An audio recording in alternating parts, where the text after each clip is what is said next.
Here's a few things that have come to me after being in like all these boards.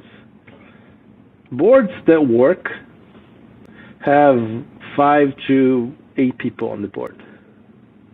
When 20 people are in a Zoom call, and lots of people who are not even board members, guess what? Nobody want to be really honest, and they want to really engage in the problems because it's kind of embarrassing.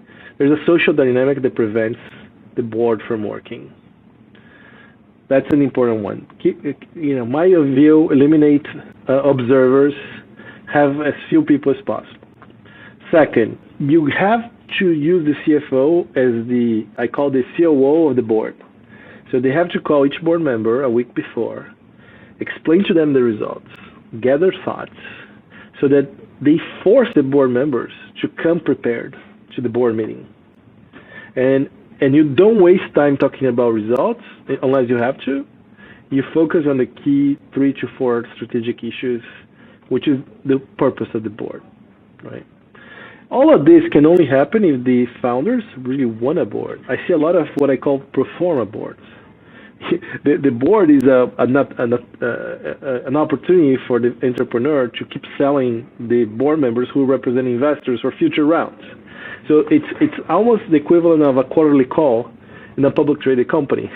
It's like they talk 90% of the time, the people ask 1 or 2 questions, and they go home, they applaud, and they move on. And by the way, some companies are amazing, and they're built with I call pro forma boards. They don't really have a board. But if you do want a board, then those things that I said, I think are very, very relevant. And last but not least is the composition of the board. So if everyone on the board has the same type of experience, then it doesn't help. Like, for example, what I bring to the board is a real understanding of capital allocation, of what it means to be a public company, a passion for them. I love them, so I really bring it because I want to see them succeed. So I really want what's best for them before even what's best for me. So you need people like that, but also people with different skills. So perhaps another board member was an entrepreneur. Perhaps another board member is an expert in your customers. They really understand what it means to be your customer. And so it's a mix of people with different perspectives who are very collaborative, and they're not there to show off. They're just there to help you. There's a movie that I love to recommend. It's called Supermunch. It's the history of Shep Gordon. Shep Gordon was an agent for Janis Joplin. He created the concept of celebrity chefs, and he's a great guy. He's still alive. He lives in Hawaii. But you as a board member have to be like Shep. You gotta be there for the people, for the entrepreneurs, for the company, not for yourself.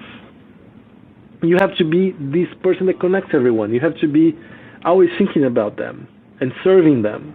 You want board members who are a little bit like that. I think that's my recommendation for a great board, in a nutshell. This is where, if you're an early stage company, so let's say you have 2 options, right? You're going to raise from friends and family at a higher valuation, or raise from amazing funds, like Kazakh, Monachi's, Valor, et cetera, right?